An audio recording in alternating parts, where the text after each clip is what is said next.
If you're seeing this video, then you've probably seen Yokai Watch, whether it be the games, the anime, or some guy's 3,845 part playthrough of a game. You know it. And as you would also know if you've been in this fandom in some way, shape, or form, then you would know that's declined in popularity quite a bit. Plenty of people have made videos about why Yokai Watch died, but I'm saying Yokai Watch 3 did it, or at least was one of the main causes. Oh yeah, spoiler warning for Yokai Watch 1, 2, and 3. If you've ever played Yokai Watch 3, you know its plot is nothing to write home about. The first game didn't have the best story, but it was well made put together. Although some parts are more confusing than others, most of it is understandable. Yokai Watch 2 probably has the best story of all the games. You lose your watch, your friends, and your memories, and you have to get them back. You have to go to the past and help your grandpa defeat the evil Dame Deadtime, who is an actual villain with actual motivation and actual evil henchmen. And it's actually good. It's an actually good story. Then we have Yokai Watch 3. On Nate's side, yes, there are sides of this story. You go to America for your dad's job. Whisper sells your yokai medals to buy a watch, because your yokai watch is region locked for some reason, even though you have a billionaire in your closet. You go beat up William Afton a couple hundred times, then you go to Apple Inc. On Haley's side of the story, you go to an anime store, befriend Usapion because you're apparently the next best thing from Nate Adams, the other main character, and go beat up bosses like an anime nerd, I guess. And then you go to Apple Incorporated. Once both main characters are at Apple Incorporated, a robot boss yokai walks up to and is like, "Ah yes, linked inventories." Both main characters are quite dismayed about this. This was actually one of a few funny parts of the story. Well, one of the funnier parts of the story. Nate murders Haley in a yokai watch fight, winning a shark yokai a bet. Then you find out some weird yokai mafia boss stole a UFO and can turn people into his alien henchmen. Then when you go up and murder him, he's like, "Nuh-uh, I'd win." Then you win. Not the best story they've ever come up with. I did gloss over a lot of stuff. It's a lot different when you actually play the game, but after you play the game, the story doesn't really make sense when you say it out loud, does it? I'm not mentioning Yokai Watch 4 here because, kind of beats a point. Also, Noko. Yokai Watch 3 was strange. It followed the tradition set by Yokai Watch 2 of adding a big area that matches with a gimmick they added, but it's weird how they did it, and all the extra gimmicks they added to Yokai Watch 3. The first and main gimmick being, of course, switching characters, and America. It's very annoying at first, in early game.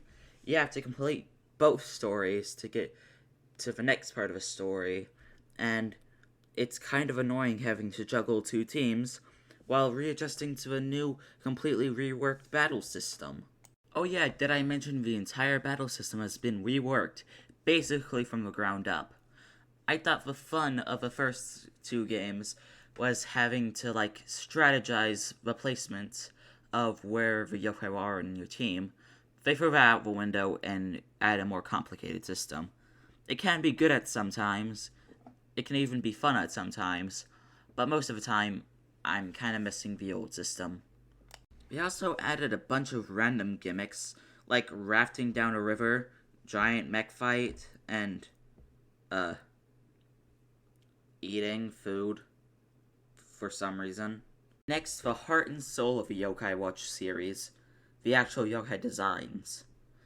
I'll skip right to the point, they suck. One is a hairstylist cricket, and the other is just a stereotypical zombie. Then there's hot air buffoon. I'm not gonna list all of them. Most of them suck. Most of these bad yokai fall under the American subtype. Basically, if you see a shiny red metal, you know the picture inside will have no lore or grasp on American folklore legends. It wouldn't be that bad if they only had like 100 yokai, but they had like 400. So they had like 380 super bad yokai that don't look good at all. Sure, there are those hidden gems like Starry Noko, but most of them aren't good. Before you go any further in the video, make sure to like and subscribe. Did you know only... Point 3? Really? I know I have 20 subscribers and all. 21 subscribers. But really? Point 3? I'm not trying to guilt trip you or anything, but please subscribe. This number needs to go up. I feel like this game was made to try to get more Americans playing, but had the opposite effect. This game sold an estimated 50,000 copies in the US and 1.3 million in Japan. Compared to Yokai Watch 2, that's 1 million less in Japan and 170,000 less in America. May I also add, it has too many stereotypes. I get not understanding foreign culture and all, but you can't mess up this bad.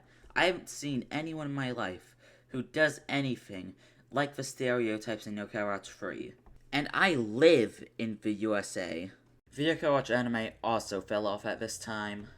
In Season 1, all the stories made sense. They are linked. The occasional jailbreak story from Manjamut, the rapid success growth of a toy company with Komazon, it made sense. In Season 3, nope. Komazon's driving a taxi. I don't know what Manjamut's doing. I don't think he has a side story in Season 3. Haley's there. It's all clumped together. There's barely any Nate stories anymore. You get like one an episode, maybe two. And even when you do get them, they aren't that good. And don't even get me started on Blast. A lot of the extra stuff they did for this series kind of fell off here. Everything for it died. Even though Yokai Watch 3 is both one of the best and one of the worst games in the series, it's not the sole reason for its downfall. At the point of Yokai Watch 3 coming out, Yokai Watch had been declining for years. It just put the nail in the coffin, or, well, poured hundreds of tons of iron on the coffin. Yokai Watch 4 could have revived the series, but people lost interest after the series' last failure. Thanks for watching, and make sure to like and subscribe.